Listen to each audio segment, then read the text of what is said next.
You are sitting in the back of a small Catholic pub on the Falls Road in West Belfast in 1981. It is raining. There is a fresh print of the Andersonstown News on the table in front of you with the photograph of a man on the cover. The man's name is Bobby Sands. The man is dead. He starved himself to death this morning in cell H3 of the Long Kesh prison after 66 days of hunger strike. You are 22 years old. You wear a dark green field jacket. There is an Armalite rifle hidden behind a loose brick in the wall of your aunt's coal shed 2 streets away. You have been a volunteer in the Provisional Irish Republican Army for 4 years. In 36 years you will be invited to a peace conference in Dublin Castle to advise the Irish government on post-conflict reconciliation. None of this can be unwritten. This is your life as every rank of the IRA, rank 0. You are a child of the Troubles. It is August 1969, and you are 12 years old. You live in a small 2-up, 2-down brick house on a Catholic side street in Bogside, Derry. Your father is a barman who lost his job last year for refusing to serve a Royal Ulster Constabulary officer. Your mother takes in alterations from neighbors. You have 3 younger siblings. You go to bed every night to the sound of a transistor radio on the kitchen counter and a single bare bulb burning in the parlor because your father wants to know the moment something happens. On the night of August 12th, the Battle of the Bogside begins outside your door. The Royal Ulster Constabulary fires CS gas into your street for 2 days straight. Your mother soaks tea towels in vinegar and ties them around your face.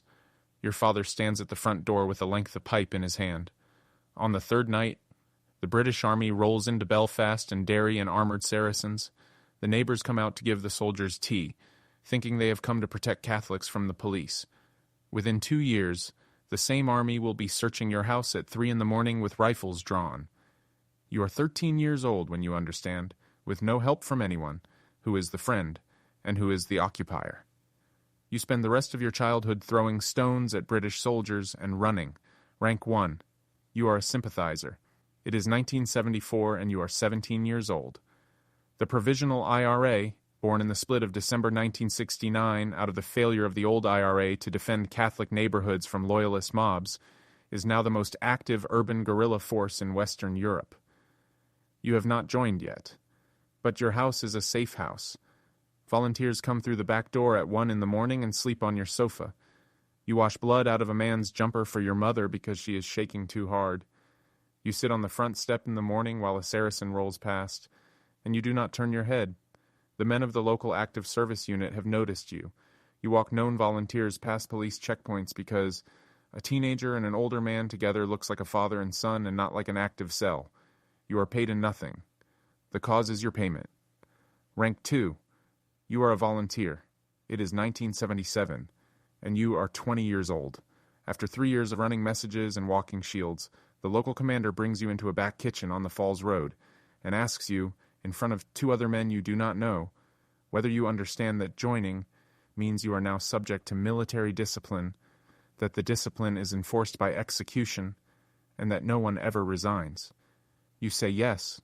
You sign nothing. You shake one hand. You are now a volunteer in the 1st Battalion of the Belfast Brigade of the Provisional Irish Republican Army. You are given a code name. Your first job is to drive a stolen white Ford Cortina to a quiet street in East Belfast and leave it there. You do not ask why. The next morning, the Cortina is on the front of every newspaper in the United Kingdom because the bomb in its boot has destroyed an unmarked Army intelligence vehicle and the 2 soldiers inside it.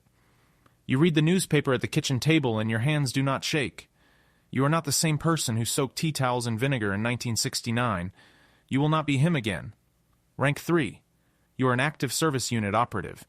It is 1981, and you are 23. The hunger strikes have just ended. 10 Republican prisoners have starved themselves to death in the H blocks, and the international press has decided who you are and who Margaret Thatcher is, and not in her favor. The brigade reorganizes itself in the wake of the strikes. Old, large platoon-style cells are abolished. The new structure is the active service unit. 4 to 7 men who do not know the names of any other ASU. You are placed in a 4-man ASU based out of West Belfast. Your 3 brothers-in-arms are a fitter from Andersonstown, a bookkeeper's son from Beachmount, and a quiet young man from Twinbrook, whom you suspect is the unit commander. But you are never told. You meet only on operations. You speak in code on public phones. You are paid in cigarettes and the occasional 20-pound note for groceries. Over the next 6 years, your unit conducts 17 operations. You will not say which ones, even to your wife. Rank 4. You are a quartermaster. It is 1986 and you are 28. The brigade has lost 3 ASUs in a row to British informants and special air service ambushes. Lofgall is 2 years away, and you can already feel it coming. The brigade council reorganizes again. They take you out of the field because you have a wife now and 2 small children and a face that is on 3 different surveillance files in 2 different countries. They make you a quartermaster. You become responsible for the storage, distribution, and accounting of every weapon and explosive in your battalion area. You hide rifles in coal sheds and roof voids and a vegetable patch behind a Catholic primary school. You meet weapons runners off boats from Tripoli at 4 a.m. on a dark beach in County Donegal. You smile at the customs officer with your 2 small children in the back seat of the car when you cross the border the next day with 2 AK-47s under the spare tire. You do not get caught. You are a quartermaster for 9 years, rank 5. You are a brigade staff officer. It is 1995 and you are 37. The first ceasefire was last year and broke in February when the Provisionals bombed Canary Wharf in London. The second ceasefire is being quietly negotiated. The army that you have served for 18 years is very slowly beginning to consider that the war might end. You are summoned to a meeting in a small farmhouse outside Newry. You are told you are now a brigade staff officer with operational responsibility for the southern half of County Down. You attend a weekly meeting of the Brigade Council. You read intelligence reports compiled by a small group of analysts inside the IRA, whose existence you did not know about until last week. You discover that the Provisional Movement has been quietly running its own diplomatic channel with the British government for almost 10 years. You discover that the war you fought for the past 18 years has been, for at least a decade, a leverage operation for a political negotiation. You are not angry. You realize slowly that you were never told because you were never going to be the person who finished it. You were going to be one of the people who made it possible to finish it. Rank 6, you are on the Army Council. It is 1997 and you are 39. There are 7 of them. You are one.